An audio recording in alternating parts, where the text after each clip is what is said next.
ഡൽഹിയിൽ ആം ആദ്മി പാർട്ടി പ്രതിഷേധത്തിൽ പോലീസുമായി സംഘർഷം. CBI, ED തുടങ്ങിയ അന്വേഷണ ഏജൻസികളെ ദുരുപയോഗം ചെയ്യുന്നുവെന്നാരോപിച്ച് BJP ആസ്ഥാനത്തേക്കാണ് മാർച്ച് നടന്നത്. ബൽറാം നെടുങ്ങാടി വിവരങ്ങൾ നൽകും. ഡൽഹിയിൽ നിന്ന് ബൽറാം, മാർച്ച് നേരത്തെ പോലീസ് വളരെ ദൂരെ വെച്ച് തന്നെ തടഞ്ഞിരുന്നു. കാര്യങ്ങൾ ഒരു സംഘർഷത്തിലേക്ക് നീങ്ങിയിട്ടുണ്ടോ? ആം ആദ്മി പാർട്ടി പ്രവർത്തകരുടെ വലിയ സാന്നിധ്യം ഈ ദൃശ്യങ്ങളിൽ നമുക്ക് കാണാൻ കഴിയുന്നുണ്ട്.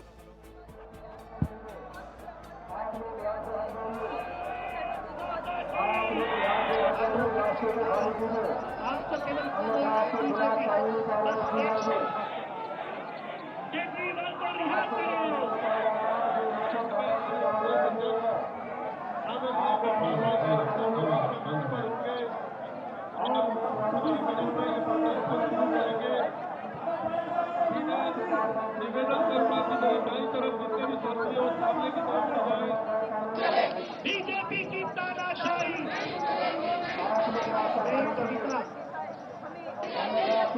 पेपर देख तरह के देश देखती ഡൽഹിയിലെ ആം ആദ്മി പാർട്ടി പ്രതിഷേധമാണ്. BJP ആസ്ഥാനത്തേക്കാണ് ആം ആദ്മി പാർട്ടി പ്രവർത്തകർ ഇന്ന് മാർച്ച് സംഘടിപ്പിച്ചത്. മാർച്ച് ഡൽഹി പോലീസ് BJP ആസ്ഥാനത്തിന് ഇപ്പോൾ ആം ആദ്മി പാർട്ടി പ്രവർത്തകർ BJP ആസ്ഥാനത്തേക്ക് മാർച്ച് ചെയ്യാൻ ആരംഭിച്ചിരിക്കുന്നു. പോലീസ് അത് തടഞ്ഞിരിക്കുകയാണ്.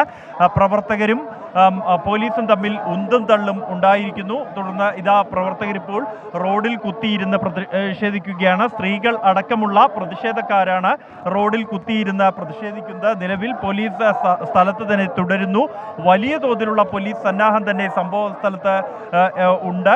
250ഓളം ഡൽഹി പോലീസ് ഉദ്യോഗസ്ഥരും കൂടാതെ കേന്ദ്രസേനയും ദ്രുതകർമ്മസേനയും ഈ പ്രദേശത്ത് വിന്യസിച്ചിരിക്കുന്നു. BJP ഓഫീസിലേക്ക് പോകുന്ന വഴി പൂർണ്ണമായും ഉയരമുള്ള ബാരിക്കേഡുകൾ ഉപയോഗിച്ച് അടച്ചിരിക്കുകയാണ്.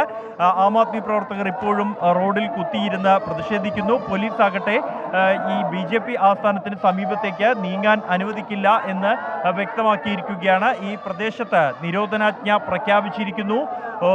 കൂടാതെ ഇവിടെ നിന്നും പിരിഞ്ഞു പോകണമെന്നും ജനങ്ങൾക്ക് യാത്രാ തടസ്സമുണ്ടാക്കുന്നതാണ് ഈ പ്രതിഷേധമെന്നും അല്ലാത്ത പക്ഷം അറസ്റ്റ് ചെയ്ത് നീക്കും എന്നും പോലീസ് ഇപ്പോൾ അനൗൺസ് ചെയ്തിരിക്കുകയാണ്. പ്രതിഷേധം ഇപ്പോഴും ഈ പ്രദേശത്ത് തുടരുകയാണ്. ഏത് ഘട്ടത്തിലും സംഘർഷത്തിലേക്ക് എത്താവുന്ന സാഹചര്യം തന്നെയാണ് ഇപ്പോഴും നിലനിൽക്കുന്നത്.